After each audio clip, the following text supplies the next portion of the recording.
ॐ नमो भगवते वासुदेवाय।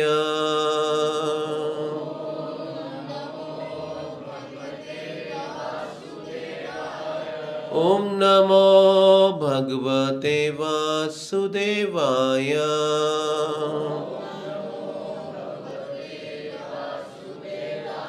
ॐ नमो भगवते वासुदेवाय।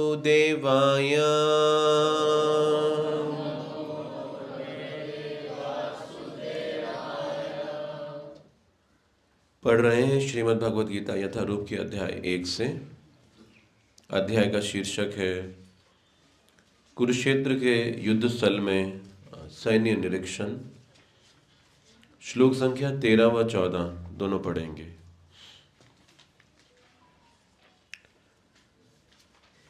ततः शंखा च भैर्य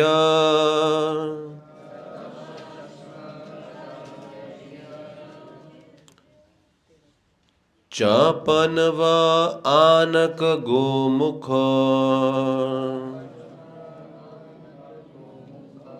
सहसाइव अभियन्यन्त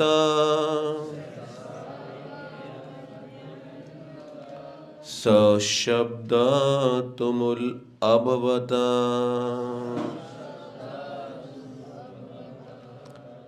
अनुवाद। तत्पश्चात शंख नगाड़े बिगुल तुरही तथा सिंह सहसा एक साथ बज उठे।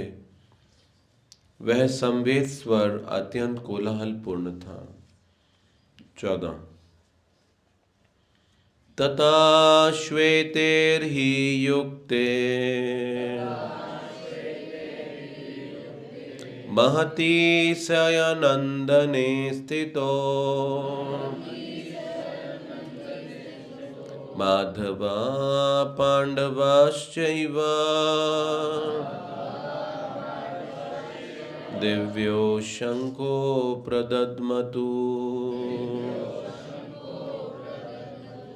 तथा श्वेतैर्हि युक्ते महती शयनंदने स्थितो माधवा पांडवाश्चैव दिव्यो शंखो प्रदद्मतु। तथा श्वेतैर्हि युक्ते महती शयनंदने स्थितो माधवा पांडवाश्चैव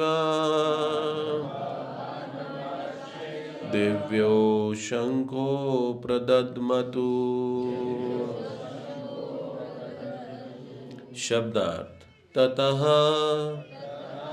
तत्पश्चात श्वेते श्वेत है घोड़ों से युक्ते युक्त महती विशाल शयनंदने रथ में स्थितो आसीन माधव कृष्ण लक्ष्मीपति ने पांडव अर्जुन पांडुपुत्र ने च तथा इव निश्चय ही दिव्यो दिव्य शंखो शंख प्रदद्मतु बजाए। अनुवाद तात्पर्य श्रील प्रभुपाद जी के द्वारा। श्रील प्रभुपाद की। दूसरी ओर से श्वेत घोड़ों द्वारा खींचे जाने वाले विशाल रथ पर आसीन कृष्ण तथा अर्जुन ने अपने अपने दिव्य शंख बजाए। दोहराएंगे। दूसरी ओर से श्वेत घोड़ों द्वारा खींचे जाने वाले विशाल रथ पर आसीन कृष्ण तथा अर्जुन ने अपने अपने दिव्य शंख बजाए। तात्पर्य पढ़ रहे हैं, सुनेंगे। भीष्म देव द्वारा बजाए गए शंख की तुलना में कृष्ण तथा अर्जुन के शंखों को दिव्य कहा गया है। दिव्य शंखों के नाद से यह सूचित हो रहा था कि दूसरे पक्ष की विजय की कोई आशा न थी, क्योंकि कृष्ण पांडवों के पक्ष में थे। जयस्तु पांडुपुत्राणाम येषां पक्षे जनार्दना। जय सदा पांडु के पुत्र जैसों की होती है, क्योंकि भगवान कृष्ण उनके साथ हैं। और जहां जहां भगवान विद्यमान है वहीं वहीं लक्ष्मी भी रहती हैं, क्योंकि वे अपने पति के बिना नहीं रह सकती। अतः जैसा कि विष्णु या भगवान कृष्ण के शंख द्वारा उत्पन्न दिव्य ध्वनि से सूचित हो रहा था, विजय तथा श्री दोनों ही अर्जुन की प्रतीक्षा कर रही थीं।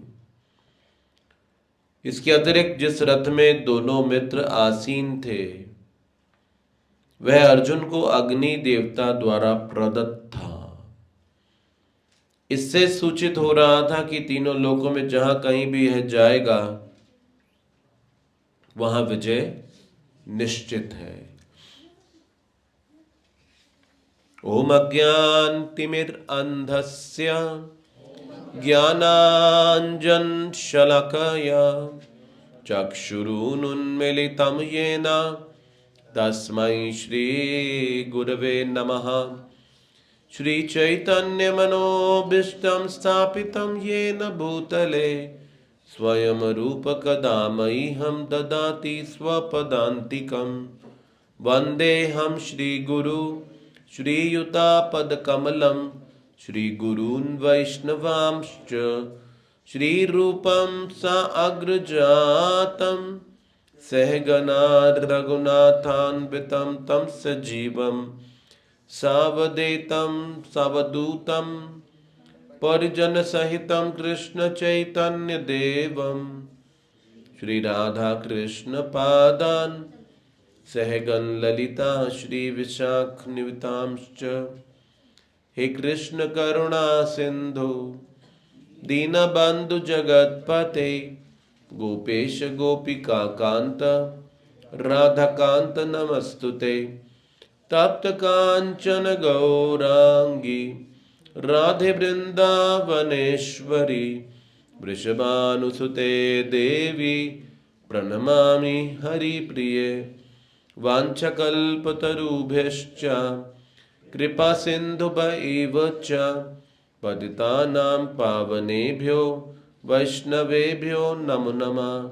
श्री कृष्ण चैतन्य प्रभु नित्यानंद श्री अद्वैत गदाधर श्रीवासादि गौर भक्त वृंद। हरे कृष्णा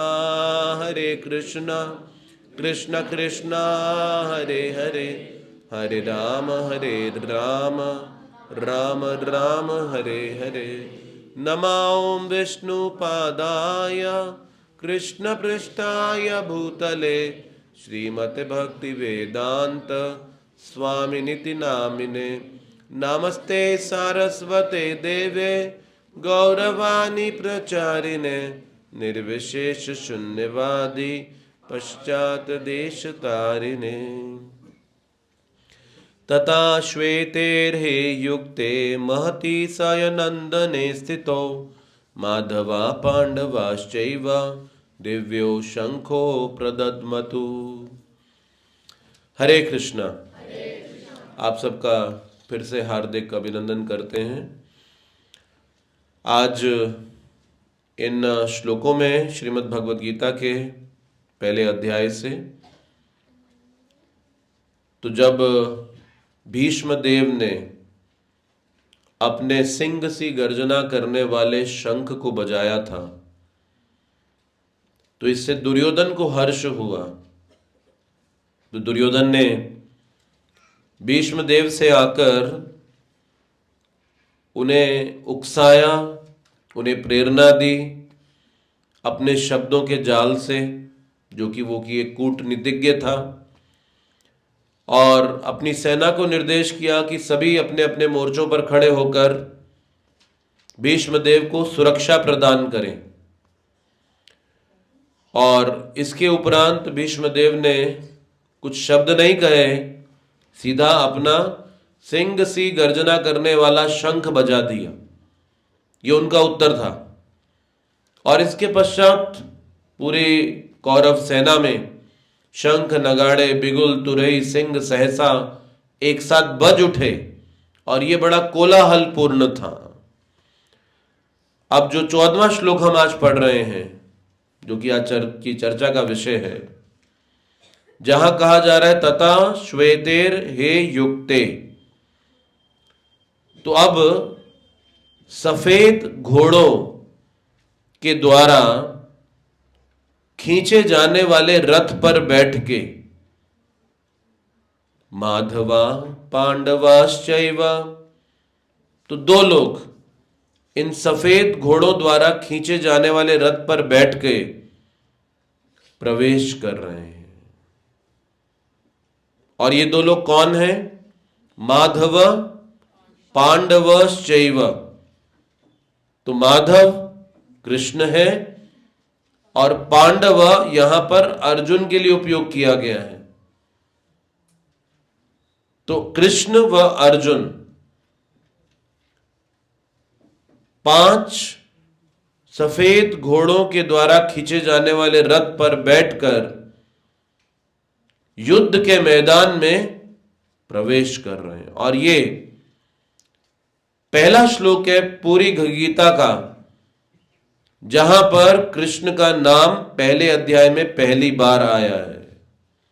अभी तक हम 13 श्लोक पढ़ चुके हैं। इसमें इन 13 श्लोकों में एक भी बार कृष्ण की चर्चा नहीं हुई अभी तक। यहां पहली बार गीता के पन्नों में कृष्ण का नाम है, माधव पांडवश्चैव। तो माधव शब्द का मतलब है लक्ष्मी के पति को माधव कहा गया है। तो जो लक्ष्मी का पति हो, तो पूरा संसार लक्ष्मी की कृपा पाना चाहता है, लक्ष्मी को प्राप्त करना चाहता है। लेकिन वो लक्ष्मी किसकी सेवा में लगी हैं? वो भगवान की सेवा में लगी हैं। तो वैकुंठ लोकों में लक्ष्मी भगवान के चरण कमलों को पाद सेवनम, ये उनकी सेवा है। तो जो लक्ष्मी हमारे लिए पूजनीय है, वांछनीय है, वो लक्ष्मी भगवान के चरण कमलों को दबाने की सेवा करती हैं। तो लक्ष्मी का स्थान कहां है? वैकुंठ लोकों में। तो वो माधव जो लक्ष्मी पति हैं, अब वो गीता के इन पन्नों में कुरुक्षेत्र की युद्ध भूमि में किस रूप में प्रवेश कर रहे हैं? जैसे आपने मूवी देखी होंगी ना, सिनेमा देखा है कि नहीं? तो सिनेमा में जब हीरो प्रवेश करता है मूवी में, कैसे प्रवेश करता है? तो पहले उसके बूट दिखाते हैं, टक टक टक चलता हुआ आएगा, फिर धीरे धीरे कैमरा ऊपर उठेगा, फिर फाइनली कैमरा फोकस उसके फेस पर जाएगा। तो जब एक हीरो एक सिनेमा में प्रवेश करता है, एंट्री लेता है, तो कैसे करता है? बड़े स्टाइल के साथ, है ना। जब आप कभी किसी शादी में जाते हैं, किसी पार्टी में जाते हैं, तो कैसे प्रवेश करते हैं? 3 लीटर परफ्यूम लगा के, फिर साथ में अपने सबसे अच्छा कपड़ा पहन के, सब मेकअप लगा के, एक स्टाइल के अंदर प्रवेश करते हैं। लेकिन यहां पर परम भगवान है, जो कि तीनों लोगों के स्वामी हैं, और वो पहली बार गीता के पन्नों में प्रवेश कर रहे हैं। माधवा पांडवाश्चैव, कैसे प्रवेश कर रहे हैं, क्या करते हुए प्रवेश कर रहे हैं, क्या कर रहे हैं, किसी को याद आ रहा है कुछ, क्या कर रहे थे हैं? अरे घोड़ों के साथ तो है, लेकिन कर क्या रहे हैं वहां हैं? अरे रथ चला रहे भाई, सीधी सी, इतना नहीं समझते, रथ चलाते हुए प्रवेश कर रहे हैं।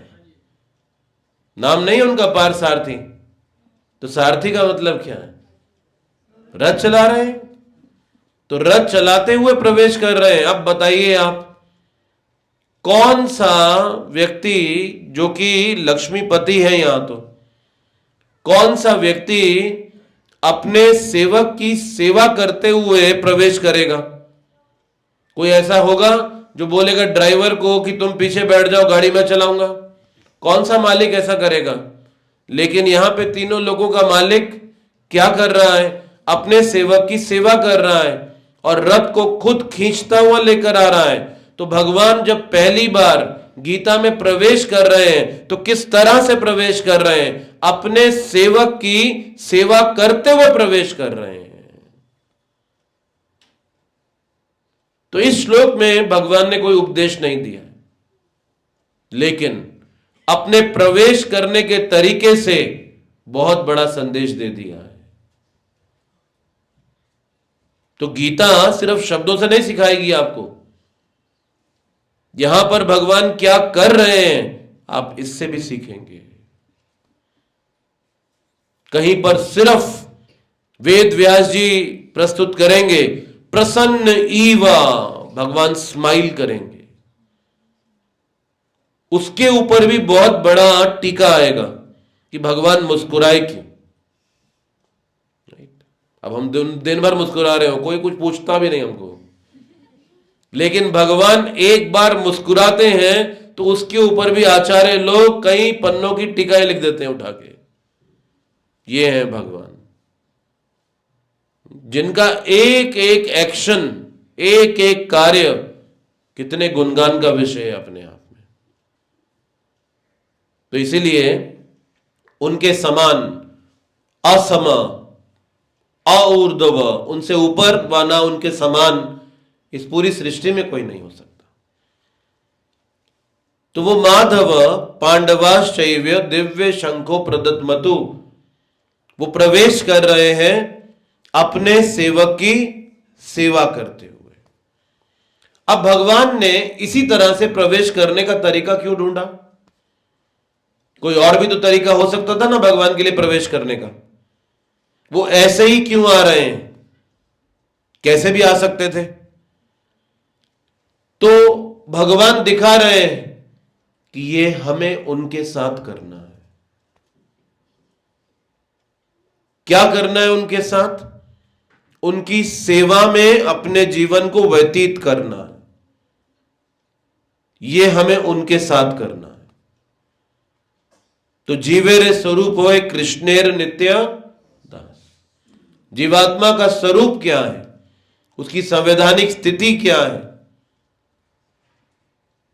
कृष्णेर नित्य दास, भगवान की हम क्या है? नित्य दास।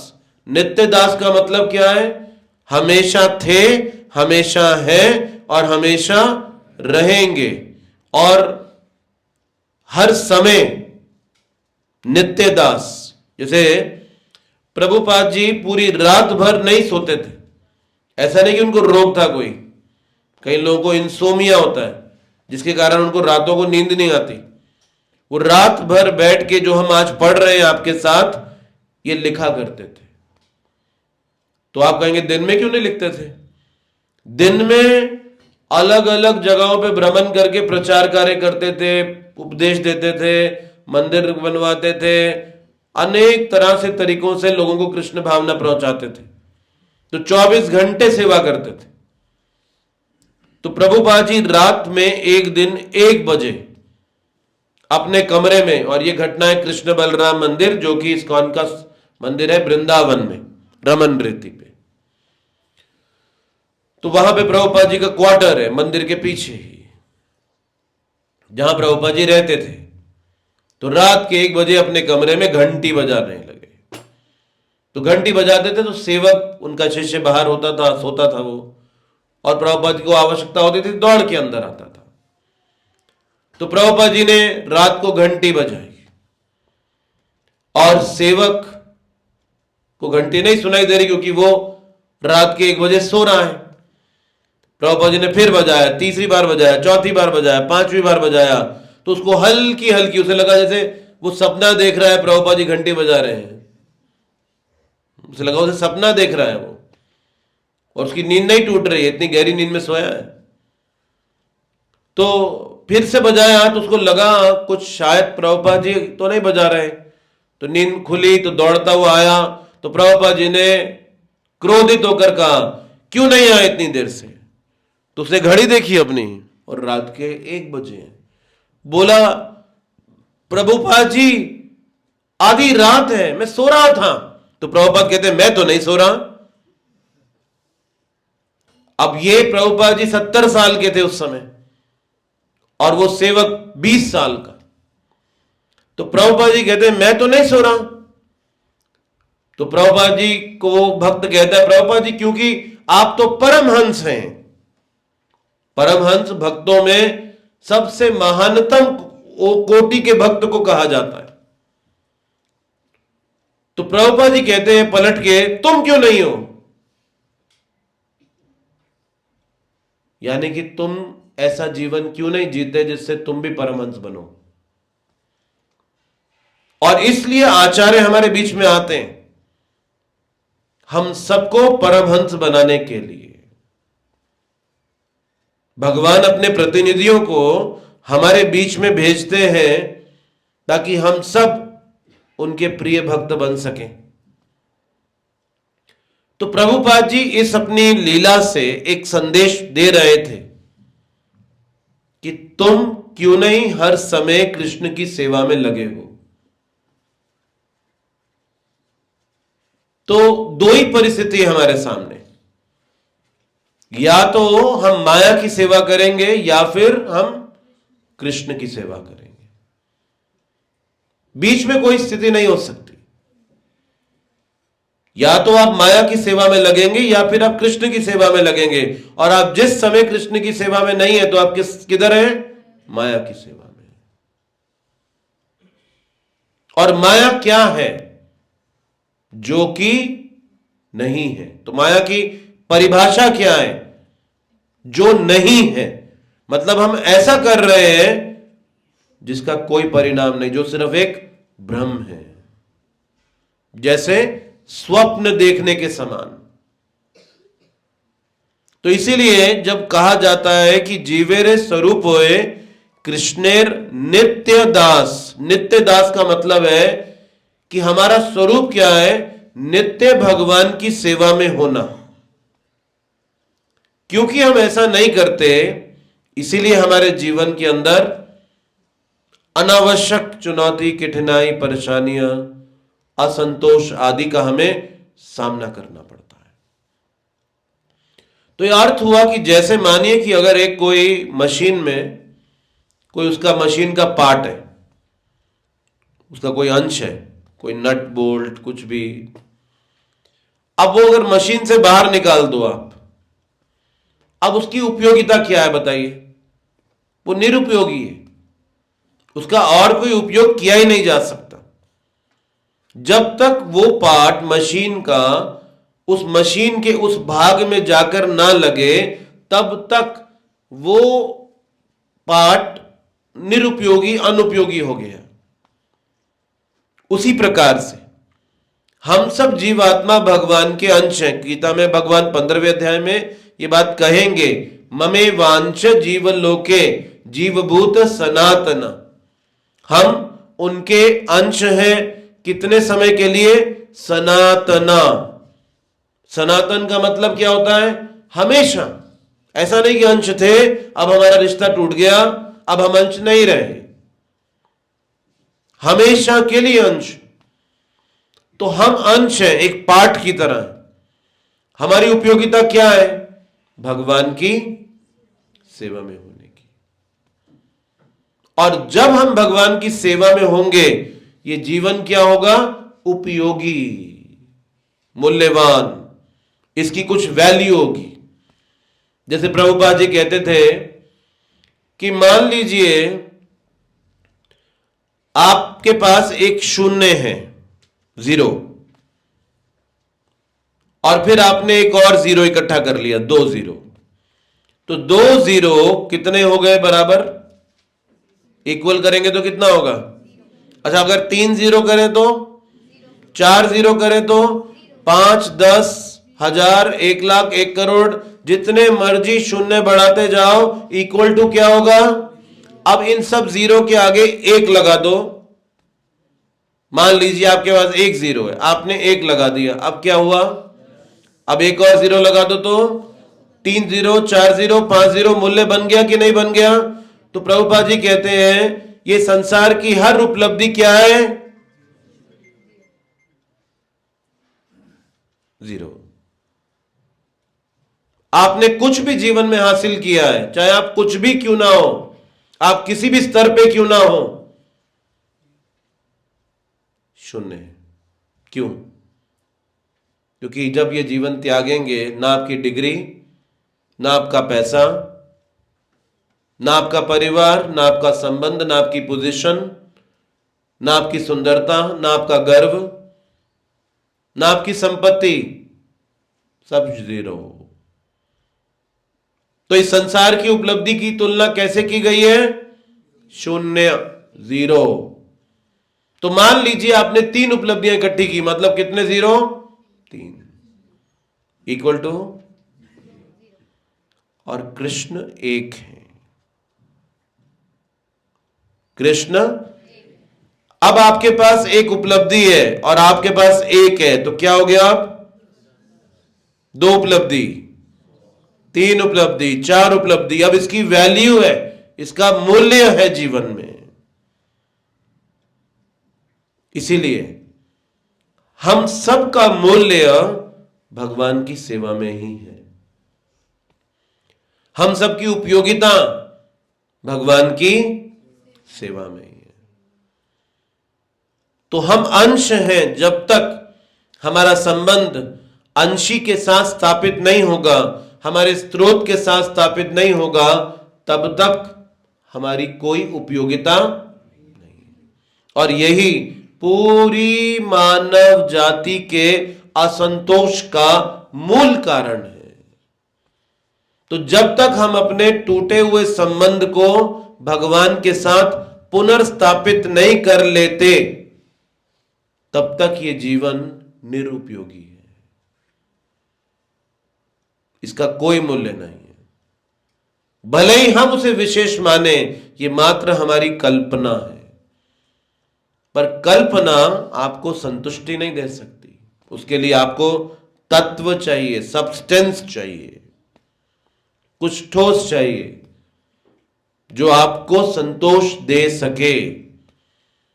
तो इसीलिए स्वयं भगवान ये सिखाने के लिए तथा श्वेतेर ही युक्ते महती सयनंदने स्थितो, खुद रथ चलाते हुए गीता के पन्नों में प्रवेश कर रहे हैं।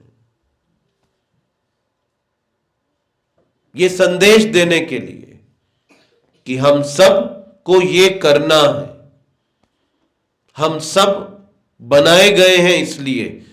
जैसे एक व्यक्ति अपने संतान को जन्म देता है, किस लिए? किस लिए जन्म देते हैं हम बच्चे को? कितने लोगों के बच्चे हैं आप में से? क्यों जन्म दिया आपने उस संतान को? हमारी सेवा करें, मतलब आपकी खुशी के लिए ना।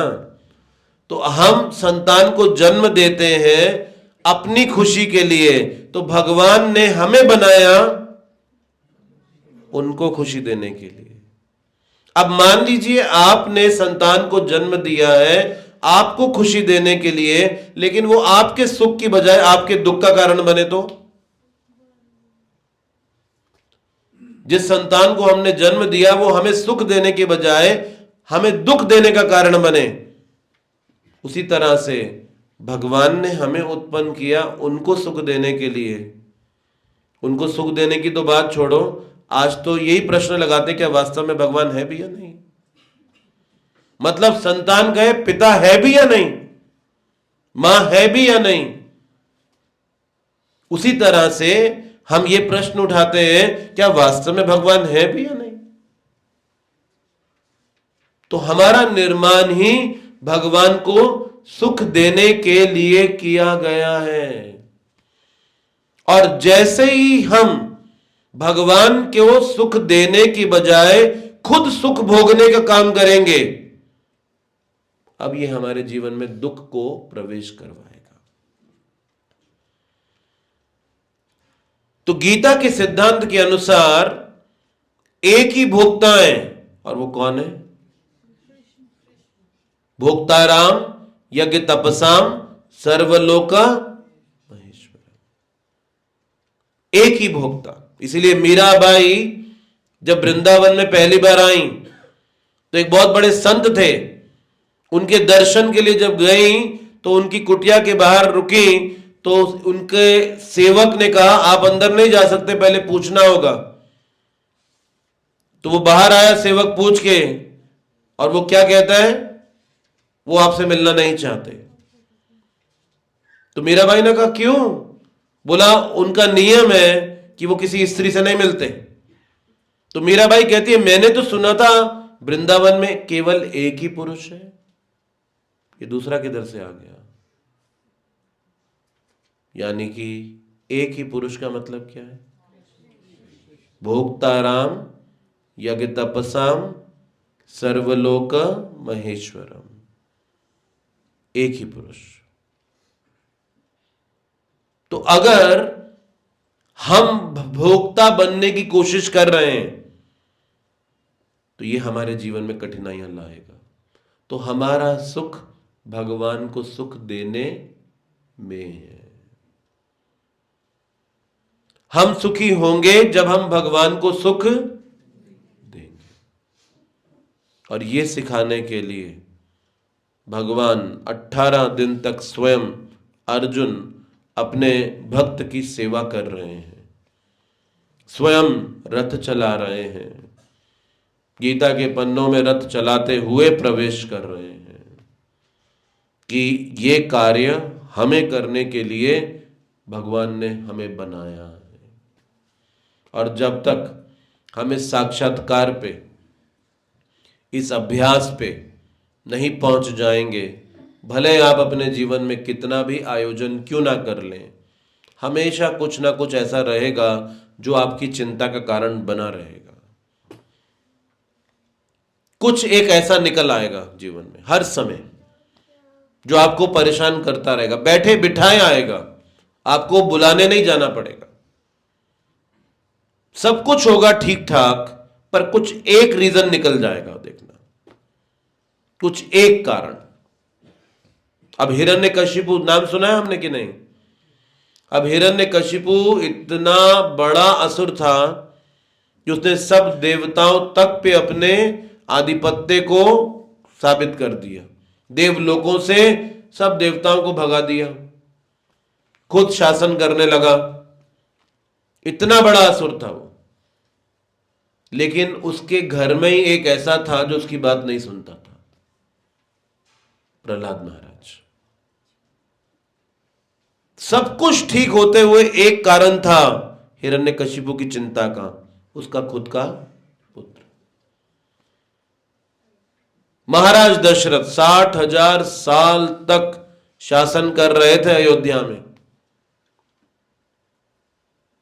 और उनके लिए भी उनकी समस्या का कारण उनका ही पुत्र बना, जिसकी वजह से उनके प्राण चले गए।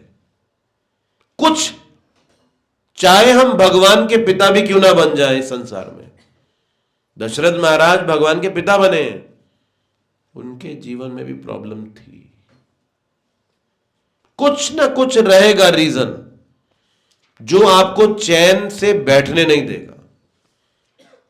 कुछ एक चीज ऐसी निकल आएगी बार बार जो आपको चिंता में डालेगी। तो इसीलिए जब तक हम इस सिद्धांत पर जीवन को नहीं लेकर आ जाएंगे व्यवहारिक दृष्टि से कि जो भगवान कर कर दिखा रहे हैं वो हमें करने के लिए बनाया गया है, तब तक हमेशा रीजंस रहेंगे हमारे असंतोष के लिए। तो इस तरह से भगवत गीता में परम भगवान कृष्ण प्रवेश कर रहे हैं और जैसे ही वो प्रवेश कर रहे हैं दिव्यो शंखो प्रदत्मतु, दिव्य शंख बजने लगे। अब कैसे पिछले ही श्लोक के अंदर कहा गया है जब कौरवों ने अपने शंखों को बजाया तो क्या लिखा गया है, कोलाहल पूर्ण, बस शोर शराबे की तरह था। लेकिन जब पांडवों के शंख बजने लगे तो क्या लिखा है, दिव्यो शंखो प्रदद्मतु, क्योंकि उनका संबंध भगवान के साथ था। अब जिसका भी संबंध भगवान से होगा तो वो क्या हो जाएगा, वो दिव्य हो जाएगा। तो चाहे वो पत्थर हो, चाहे वो पानी हो, चाहे वो भोजन हो, चाहे वो पुस्तक हो, चाहे वो शब्द हो, चाहे वो व्यक्ति हो, चाहे वो स्थान हो, कुछ भी क्यों ना हो, जिसका भी संबंध भगवान के साथ स्थापित हो जाएगा वो दिव्य हो जाएगा। अब अगर जल भगवान के चरण को स्पर्श कर कर आता है तो उसे हम गंगा कहते हैं, शब्द भगवान के मुख से निकलते हैं तो गीता कहलाते हैं, भोजन भगवान को भोग लगाया जाता है तो प्रसाद बन जाता है। अगर हम भगवान की सेवा में लगते हैं तो हम भी दिव्य हो जाते हैं, स्थान भगवान की सेवा में लगता है तो वो भगवान का धाम हो जाता है। जो भी वस्तु भगवान की सेवा में लग जाए। अब आप देखो यहां शंख बजाए जा रहे हैं। वैदिक संस्कृति में हड्डी अस्पृश्य है, हड्डी को छूना भी पाप है। आजकल तो लोग रेफ्रिजरेटर में रखते हैं उसे, छूने की तो बात छोड़ दो, उसे डिनर टेबल, लंच बॉक्स, किधर किधर रखते हैं उधर। लेकिन हड्डी को स्पर्श करना भी 17वां अध्याय गीता का कहता है ये अस्पृश्य है। अस्पृश्य का मतलब है अनटचेबल, आप इसे छू भी नहीं सकते, ये तामसिक है। तो हड्डी को छूना पाप माना गया है, लेकिन शंख भी हड्डी है। जानते हैं आप इस बात को, शंख हड्डी है, लेकिन उसे हम भगवान के मंदिर में बजाते हैं, उससे भगवान का अभिषेक करते हैं। क्यों? क्योंकि वो हड्डी भगवान की सेवा में लगी है, इसलिए वो क्या है, दिव्य। अब जैसे भगवान को जब भोग अर्पण किया जाता है तो जब भोग अर्पित करते हैं हम तो भोग को देखना भी जो है अशुद्ध कर देता है। इसलिए भोग को भगवान के मंदिर में जब लाया जाता है तो ढक के लाते हैं, कवर करके, ताकि कोई देखे नहीं उसे। भोग अर्पण किया जाता है तो पर्दा गिरा देते हैं, देखे नहीं कोई उसे, क्योंकि मन में लालसा ना हो खाने की, अशुद्ध हो जाएगा। भगवान को अर्पण करने से पहले उसे चखना भी नहीं होता। ऐसा नहीं कि आप मिर्च मसाला चेक करते रहो उसे बैठ के, तो चखना भी नहीं होता, अन्यथा वो भोग लगाने लायक नहीं है अगर आप टेस्ट करते हैं तो। अब ये नियम है भगवान को भोग अर्पण करने के, कुछ इससे भी अधिक होते हैं। लेकिन शहद कहां से मिलता है, कहां से मिलता है? मधुमक्खी का क्या है वो, अरे भैया वो मधुमक्खी का स्लाइवा है, उसकी थूक है वो।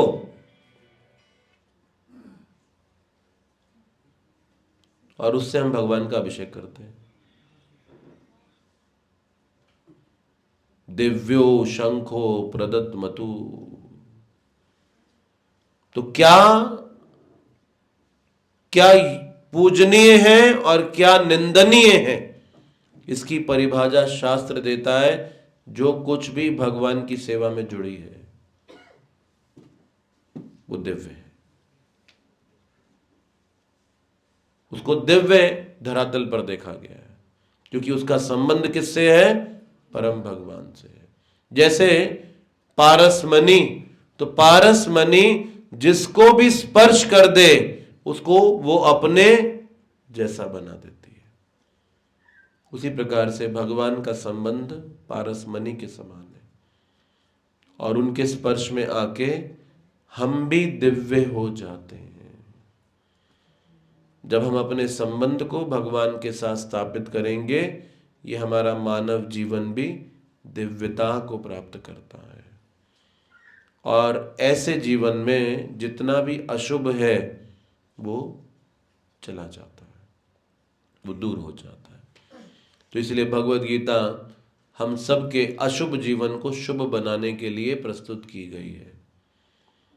बस इस जीवन में हमें उसे समझने की कोशिश करनी है और उसकी शिक्षाओं के अनुसार अपने जीवन को परिवर्तित करने की कोशिश करनी है। और इस कलयुग में वो परिवर्तन सर्वप्रथम आरंभ होता है भगवान के पवित्र नामों के जाप से। तो जैसे आप गंभीरता पूर्वक इस महामंत्र का जाप करेंगे या करते हैं, वैसे वैसे हमारा जीवन दिव्यता से भरता है और जीवन से जो भी अशुभ है ये दूर होता है और हम जीवन के लक्ष्य को प्राप्त कर पाते हैं। तो इसलिए भगवान का प्रवेश बहुत महत्वपूर्ण है, हमें संदेश देने वाला। तो यहीं विराम देते हैं आज की इस चर्चा को।